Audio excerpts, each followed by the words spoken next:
Hello everyone. तो जैसा कि हम लोग देख रहे थे BCS 40 का जून 24 का सॉल्यूशन, तो आज से हम लोग का सेक्शन 20 शुरू हो रहा है, जिसमें हम लोग के पास टोटल 4 क्वेश्चन रहते हैं, जिसमें से एनी 3 करना होता है।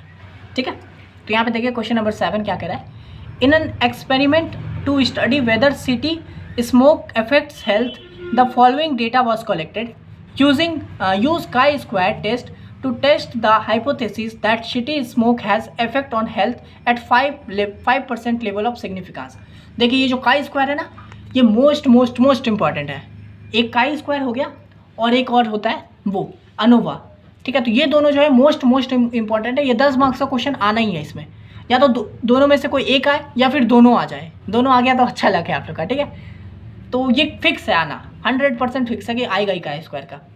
तो यहाँ पे देखिए हम लोग को सिंपल एक्सपेरिमेंट किया गया है कि ऐसा समझिए कि स्मोकिंग करने से हेल्थ पे क्या इफेक्ट पड़ रहा है, इसके ऊपर हम लोग का एक्सपेरिमेंट किया गया है। ठीक है, और ये सब डेटा हम लोग को मिला है। इनहेल सिटी स्मोक, ठीक है, तो हेल्थ अफेक्टेड और हेल्थ नॉट अफेक्टेड। ठीक है, तो हेल्थ अफेक्टेड लाइट में कितना है, मतलब कि कम हेल्थ अफेक्ट हुआ है वो है 17। ठीक है, मॉडरेट में यानी कि थोड़ा सा ज़्यादा हेल्थ अफेक्ट कितना हुआ है तो 31, और हैवी मतलब कितना कि बहुत ज़्यादा हेल्थ अफेक्ट कितने लोगों का हुआ है तो 36। और नॉट अफेक्टेड में लाइट जब मतलब इनहेल सिटी यानी कि स्मोकिंग का जो इनहेल को अगर लाइट रखा है तब कितना हुआ है 38 के भाई 30 लोग नहीं हुआ इफेक्ट। मॉडरेट में 24, हैवी में 19। अब इतना भी समझने का जरूरत नहीं, अगर नॉर्मल एग्जाम के पॉइंट ऑफ व्यू से देखना है वो सब छोड़ दीजिए, बाकी हटाओ सब कुछ, बस इस टेबल पे ध्यान देना है। उसमें भी ये सबको भी ध्यान नहीं देना है कि भाई ये क्या हो रहा है, मॉडरेट है। यहाँ पे वैल्यू अलग अलग हो सकता है, हेल्थ अफेक्टेड नॉट अफेक्टेड कुछ भी हो सकता है। जैसे इससे पहले वाला क्वेश्चन में था कि आई वाला पे था रेड ब्लू ग्रीन इस तरह से था, तो वो सब पे ध्यान नहीं देना है, बस हम लोग को इस वैल्यू पे ध्यान देना है, इतना दूर पे, समझे। अब यहाँ पे देखिए लिखा हुआ है given X square 2,0.05 is equal to 5.99। ठीक है, तो बस मेन हम लोग को ये देना है। यहाँ पे क्या दिया हुआ है गिवन है एक्स स्क्वायर मतलब काई स्क्वायर। ठीक है, एक्स स्क्वायर मतलब जहाँ एक्स स्क्वायर दिख गया हम लोग समझ जाएंगे कि हम लोग को काई स्क्वायर निकालना है। यहाँ तो हालांकि लिखा हुआ है यूज काई स्क्वायर। अब मान लीजिए यहाँ पे काई स्क्वायर नहीं भी लिखा रहा था, तो भी जब गिवन में हम लोग देखते हैं एक्स स्क्वायर दिया है तो हम लोग समझ आते हैं काई स्क्वायर निकालना है यहाँ पे, समझे। तो चलिए करते हैं, ये 10 मार्क्स का क्वेश्चन है। ठीक है, तो शुरू करेंगे। सबसे पहले जब भी ऐसा कोई एक्सपेरिमेंट वाला वीडियो होता है पहले हाइपोथेसिस लेंगे। ठीक है, तो डिफाइन हाइपोथेसिस कर दिया। नल हाइपोथेसिस में मैंने H0 में क्या लिया है कि आप लोग को पता है वही सेम चीज़ कि कोई ये नहीं हुआ। इसमें क्या बोल रहा है कि कोई किसी तरह का किसी के सबके बीच में संबंध है या नहीं है। ठीक है, तो बस यहाँ पे लिख दिए there is no association between inhaling city smoke and health outcomes. ठीक है, यानी कि वो इनहेलिंग सिटी स्मोक और हेल्थ आउटकम के बीच में कोई संबंध नहीं है। हालांकि यहाँ पे जो निकाला है whether the city smoke affected health, है ना, तो वही बोल दिया कि वो जो सिटी स्मोक है वो उससे कोई हेल्थ पे अफेक्ट नहीं हो रहा है। ठीक है, ये हम लोग एक्सपेरिमेंट किया, तो बस वही नल हाइपोथेसिस में कि कोई एसोसिएशन नहीं है दोनों के बीच में। जब आप पहले वाला क्वेश्चन देखने जाओगे ना, उसमें भी जो काई स्क्वायर का है ना, उसमें सब कुछ सेम है हाइपोथेसिस में, कि बस यहाँ पे नो एसोसिएशन बिटवीन, यहाँ पे जो क्वेश्चन में था वो चीज़ बदल गया है। यहाँ पे जैसे इनहेलिंग सिटिंग और हेल्थ है, वहाँ पे कुछ और होगा, तो वो समझे एकदम सिमिलर टाइप का, एकदम 80% सेम बना हो गया। तो नल हाइपोथेसिस होगा कोई एसोसिएशन है, मतलब कोई ये नहीं है कि भाई सिगरेट पीने से मतलब स्मोकिंग करने से हेल्थ पे कोई असर होता है। और फिर वही अल्टरनेटिव में क्या अपोजिट कि हाँ भाई अफेक्ट होता है चीज़ें। तो there is an association between inhaling sitting smoke and health outcomes. ठीक है, यानी कि हाँ कोई एसोसिएशन है, सिगरेट हो सकता है स्मोकिंग करने से हेल्थ पे कोई ना कोई चेंजेस होते हैं। ठीक है, तो ये तो आप लोग समझ ही होंगे, अगर ये प्लेलिस्ट फॉलो करते होंगे तो नल हाइपोथेसिस जानते होंगे आप लोग क्या होता है कि भाई हम नहीं मानेंगे, तू जो एक्सपेरिमेंट किया नहीं कुछ नहीं हुआ, वो सब कुछ नहीं होता है, मैं नहीं मानता। ठीक है, दोनों सेम है ये। और अल्टरनेटिव में हाँ भाई तू जो कर रहा है हाँ स्मोकिंग करने से होता है। ठीक है, तो ये हो गया हम लोग का हाइपोथेसिस, हम लोगों ने डिफाइन कर दिया। अब क्या है कैलकुलेट एक्सपेक्टेड फ्रीक्वेंसी। अब यहाँ पे हम लोग एक्सपेक्टेड फ्रीक्वेंसी फाइंड करेंगे, जिसको ई कहते हैं। ठीक है, यहाँ पे ये जो दिया हुआ है ना, ये भी हम लोग का सैम्पल साइज़ का फ्रीक्वेंसी दिया हुआ है कि लाइट पे 17 है, इतना है, इस तरह का। ठीक है, तो ये तो हम लोग को जो एक्सपेरिमेंट किया उससे निकला है। अब हम लोग एक्सपेक्टेड फ्रीक्वेंसी सबका फाइंड करेंगे। ठीक है, तो इसके लिए ई कैसे निकलता है, तो sum of ith row into sum of jth row divided by total sample size, जिसको क्या बोलते हैं आर आई, यानी कि सम ऑफ आर मतलब row of I into column of J divided by N. ठीक है, तो हम लोग सबका निकालेंगे यहाँ पे। तो यहाँ हम लोग को कितने वैल्यू दिए हुए हैं 1 2 3 4 5 6 वैल्यू दिया हुआ है, तो हम लोग का कितना एक्सपेक्टेड फ्रीक्वेंसी निकलेगा 6 ही निकलेगा, सबका निकालेंगे ना एक एक करके। तो देयरफॉर E11 मतलब क्या E11। अब इसको ऐसे समझिए, क्या मैट्रिक्स के फॉर्म में समझिए, ये जो 6 मैट्रिक्स है तो आप लोगों को पता है ये क्या हो गया 1 1, ये 1 2 हो गया, ये 1 3 हो गया, ये 2 1 हो गया, ये 2 2 हो गया, ये 2 3 हो गया, पता है ना, सिंपल मैट्रिक्स में जैसे करते हैं। तो E11 निकालेंगे तो रो 1 कॉलम 1, आप लोगों को पता है ये क्या है, रो इसको बोलते हैं ना रो, तो रो 1 कॉलम 1 का पहला वैल्यू E11, ठीक है। तो ये हो गया। तो इसको कैसे निकालेंगे, रो 1 इंटू कॉलम 1, आई मतलब क्या आई और जे में 1 1 हो जाएगा, तो रो 1 into column 1 divided by n। तो रो 1 क्या है हम लोग का, रो 1 टोटल है, देख रहे सम ऑफ ith रो, तो R1 का मतलब सम ऑफ फर्स्ट रो, तो इसका इन सब का सम कर देंगे 17 + 31 + 36 कितना होता है 84। तो वो कर दीजिएगा, सबका सम करके पहले रख लीजिएगा। इनका करेंगे तो 81 आएगा, इसका करेंगे इन दोनों कॉलम का करेंगे तो आएगा 55, इसका भी 55, इसका भी 55, ठीक है। तो ये आ गया हम लोग का। तो R ऑफ 1 क्या दिया है, यानी कि सम ऑफ rth रो, यानी कि फर्स्ट रो का क्या है 84, तो 84 इंटू कॉलम 1 का कितना है टोटल सम, तो कॉलम 1 ये हम लोग का ये है 17 + 38 55, तो 55, तो 84 इंटू 55 डिवाइडेड बाई टोटल कितना है, टोटल मतलब इन सब का एडिशन 17 + 31 + 36 + 38 + 24 + 19, ठीक है। तो या तो ऐसे करके कीजिए या फिर आप इसको ऐड कर लीजिए, इन दोनों का ऐड कर लेंगे तो भी हम लोग का वही वैल्यू आएगा, तो इनको ऐड करेंगे तो आ जाएगा 165, या फिर अगर इन तीनों को भी ऐड करेंगे तो भी हम लोग का 165 ही आएगा, इधर से करो या इधर से करो वैल्यू 165 ही आएगा, ठीक है। और मान लीजिए इधर से करने पे कुछ और आ रहा है, इधर से करने पे कुछ और आ रहा है, तो आपने कैलकुलेशन में कुछ मिस्टेक किया है ऐड करने में, ठीक है, तो वो समझ जाइएगा। तो ये हो गया हम लोग का 165 टोटल सैंपल साइज। बस सिंपल पुट कर दिया 84 इंटू 55 डिवाइड बाई 165, इसको कैलकुलेट करेंगे तो आएगा 28, ठीक है। अब देखिए सबसे इंपॉर्टेंट चीज़ मैं आपको यहाँ पे यहीं पे डिस्कस कर देता हूँ, ये जो BCS 40 जो है ना, आप इसमें हो सकता है आपको क्वेश्चन आता रहेगा लेकिन आप समय से मात खा जाओगे, ठीक है। इसलिए मैं बोलता हूँ कि आप लोग एकदम कैलकुलेटर खरीद लीजिए। अभी अगर ये वीडियो देख रहे हो, अगर आपके पास कैलकुलेटर नहीं है तो आप एकदम कोई भी अच्छा सा कैलकुलेटर खरीद दीजिए, ऐसा कैलकुलेटर भी आपको चलेगा, ठीक है। ये जो कैलकुलेटर आप आराम से अगर अमेज़ोन वगैरह से खरीदोगे तो 350 में मिल जाएगा, दुकान में आसपास दुकान में भी जाओगे तो उसी रेंज में आपको ये कैलकुलेटर मिल जाएगा, तो इसको ज़रूर खरीद लीजिएगा क्योंकि 5th सेमेस्टर में भी आपको कैलकुलेटर का यूज़ है, ठीक है। तो आप खरीद लीजिएगा इसको। उसके बाद कैलकुलेटर पे एकदम हाथ ऐसा कर लीजिए कि फटफट ऐसे कर लो, ठीक है, एकदम तेज़ी से। तो ये करेंगे हम लोग आएगा 28, फिर हम लोग सेम विथ इसका निकाल लिए 28। अब निकालेंगे इस वैल्यू का एक्सपेक्टेड 31 का निकालेंगे, तो इसको क्या बोलेंगे, रो 1 कॉलम 1, ये तो समझ ही गए आप लोग, ये 11th है तो ये 12 है ना। तो 12 का निकालेंगे E12, तो E12 का निकालेंगे तो रो 1 कॉलम 2 है ना, डिवाइडेड बाई n, तो रो 1 का वही टोटल रो कितना 84 डिवाइडेड बाई कॉलम 2 का एडिशन क्या है 55 ही है। तो यहाँ पे हालांकि यहाँ देखिए ना, ये जब हम लोग इसका निकालेंगे ना तो रो कॉलम इस सब का 55 ही है, तो हम लोग का कैलकुलेशन सेम ही बनेगा, समझे। तो यहाँ पे भी देखिए 84 इंटू 55, हालांकि कॉलम बदल गया है, कॉलम 2 हो गया, कॉलम 2 का निकाल रहे हैं, लेकिन इन सब का एडिशन मतलब सेम ही है, ठीक है, तो सेम ही बनेगा। तो 84 इंटू 55 डिवाइड बाई 165 वही, इसका भी 28 आएगा, और कॉलम 3 का भी देखिए यहाँ पे रो 1 ही रहेगा, है ना, इसी का 36 का निकालेंगे तो रो 1 का ही एडिशन रहेगा टोटल डिवाइडेड बाई कॉलम 3, है ना, मतलब into column 3 divided by total, तो कॉलम 3 का भी 55 है, तो यहाँ पे भी सेम ही निकलेगा, आएगा 28, ठीक है। तो ये हो गया।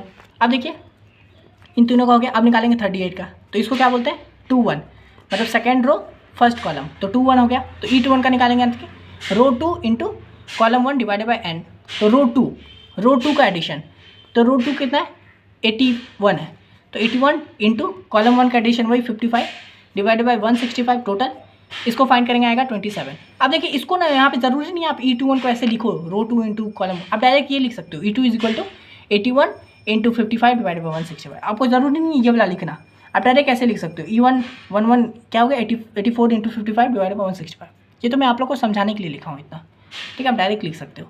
इसको लिखना इतना लिखोगे, उसके बाद ये नहीं कि डायरेक्ट आप ये लिख रहे हो 27 E21 = 27, फाइंड करो भाई, थोड़ा सा दिखाओ क्या कर रहे हो, ठीक है। तो ये हो गया इस तरह से। तो इसको हम लोग जब एडिशन करेंगे आएगा हम लोग का मतलब कैलकुलेट करेंगे तो आएगा 27। सेम विथ E22 का निकालेंगे तो वही हो गया रो 2 इंटू कॉलम 2 का हो गया डिवाइडेड बाई n, तो रो 2 कितना है वही 81 है, इसका भी कॉलम सेम ही है, देखिए कॉलम तीनों का सेम है, इसलिए एक का अगर कर लोगे ना इसका तो बस वही 81 इंटू 55, फिर 81 इंटू 55, फिर 81 इंटू 55, वही चीज़ है, तो वही है 81 इंटू 55 टोटल 165 करेंगे 27, इसका भी 27। तो इस तरह से हम लोगों ने सारा एक्सपेक्टेड फ्रीक्वेंसी फाइंड कर लिया, ठीक है। अब देखिए जैसे ही एक्सपेक्टेड फ्रीक्वेंसी फाइंड किए हम लोग को काम हो चुका है।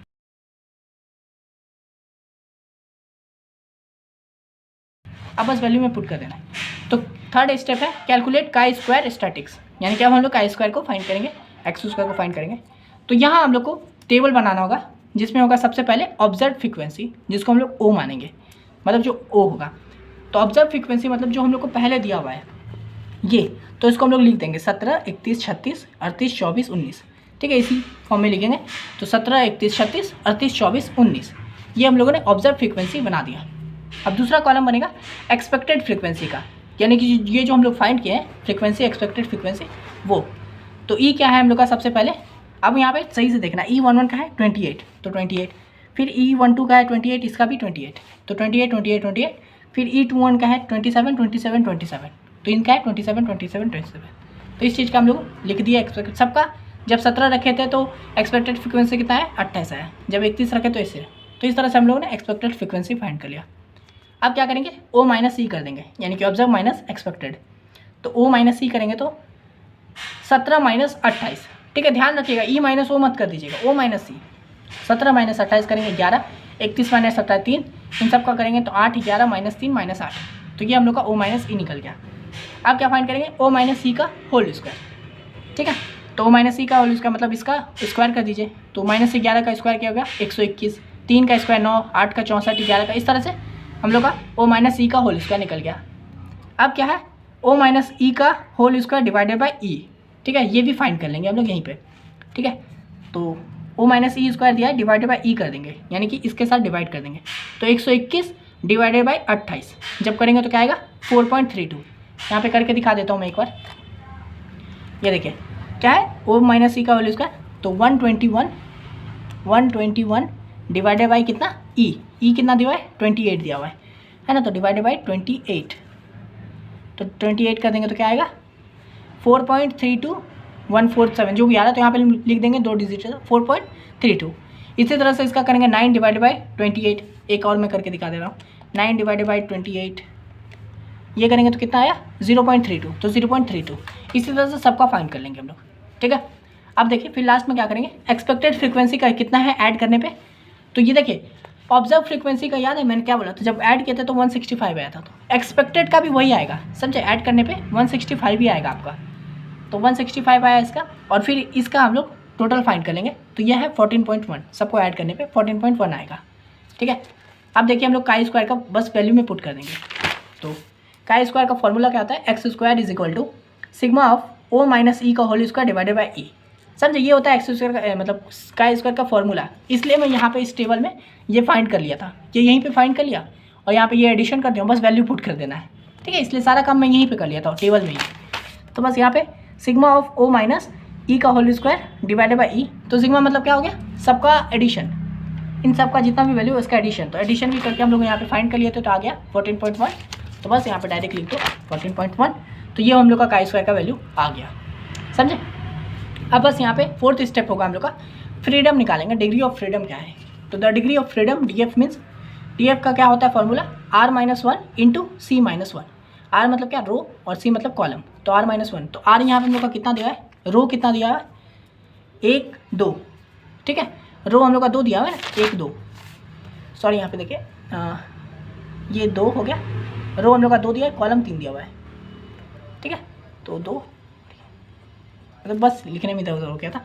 तो रो दिया है 2, तो 2 - 1, और कॉलम कितना है, कॉलम है हम लोग का 1 2 3, तो 3 कॉलम है, तो 3 - 1 बस। तो 2 - 1 हो गया है ना, और 3 - 1 2 हो गया, तो 2 × 1 2 हो गया। तो डिग्री ऑफ फ्रीडम क्या निकला हम लोग का 2 निकला।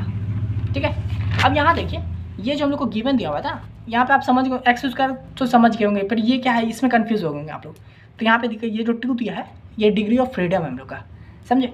और ये जो कॉमा 0.05 दिया है, ये यहाँ पे देखिए 5% लेवल ऑफ सिग्निफिकेंस बोला है ना। तो अगर हम लोग 5% को 100% 100 से ये करेंगे डिवाइड करेंगे तो 0.05 ही लिखाएगा ना। 5% को हम लोग ऐसे ही लिखेंगे, तो इसलिए हम लोग यहाँ पे ये लिखा है, समझे। तो ये इससे कंफ्यूज नहीं होना चीज़ों। तो डिग्री ऑफ फ्रीडम हम लोग का 2 आया, तो यहाँ पे भी 2 दिया था, तो सही है। अब देखिए सब काम हो गया हम लोग को। अब यहाँ पे बस सिंपल जैसे आप एक इतना जितना भी क्वेश्चन देखे जिसमें हम लोग नल हाइपोथेसिस वगैरह ले रहे थे, तो लास्ट में क्या काम करते थे हम लोग, जो हम लोग वैल्यू निकालें और जो पहले दिया हुआ है उसका कंपैरिजन करते थे, है ना। फिर वही हाइपोथेसिस को रिजेक्ट या एक्सेप्ट करने वाली बात। तो यहाँ पे भी वही करेंगे simple. Here calculated chi square value कितना दिया है, कैलकुलेटर हम लोग निकाले 14.1 है ना, और क्रिटिकल का स्क्वायर वैल्यू कितना दिया हुआ है, क्रिटिकल मतलब जो पहले दिया था, गिवन जो दिया है वो क्या है 5.99, ठीक है। तो 5.99 क्रिटिकल। अब यहाँ देखिए आप समझ गए होंगे। अब मेरे को बताइए, इसमें हम लोग कैलकुलेटर निकल गया, का स्क्वायर निकल गया, तो हम लोग किसको लेंगे, नल को लेंगे, ऑल्टरनेटिव को लेंगे, किसको लेंगे बताइए, ठीक है।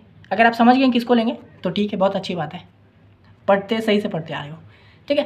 तो यहाँ देखिए हम लोग का जो कैलकुलेटेड वैल्यू था ना, वो हम लोग का जो पहले दिया हुआ है उससे ग्रेटर हो गया, और यही तो हम लोग को काम चाहिए था कि भाई ग्रेटर हो गया। तो क्या करेंगे हम लोग, नल हाइपोथेसिस को रिजेक्ट कर देंगे कि हाँ भाई तू रिजेक्ट हो जा, अल्टरनेटिव हम लोग का एक्सेप्ट हो जाएगा, है ना।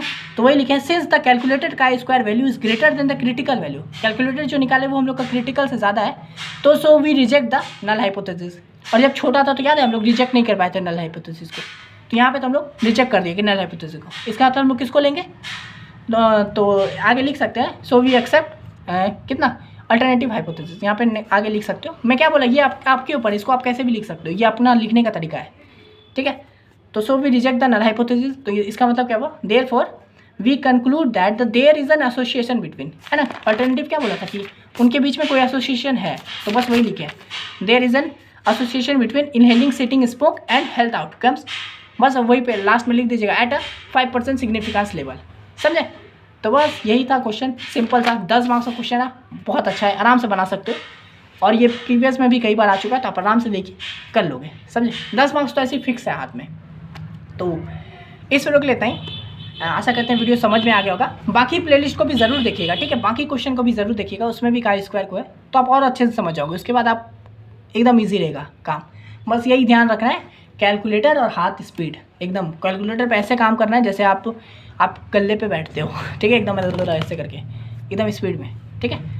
तो उसका ज़रूर ध्यान रखिएगा, और अगर आपको ये वाला PDF चाहिए तो आप ज़रूर मेरे को इंस्टा पे मैसेज कर दीजिए, मैं आपको वहाँ पे बता दूंगा कैसे पिक करना है, ठीक है। अगर आप न्यू है चैनल पे तो ज़रूर एक्सप्लोर कर लीजिए बाकी वीडियोज़ को भी। इस वीडियो को लेता ही मिलते हैं नेक्स्ट वीडियो में, तब तक के लिए धन्यवाद।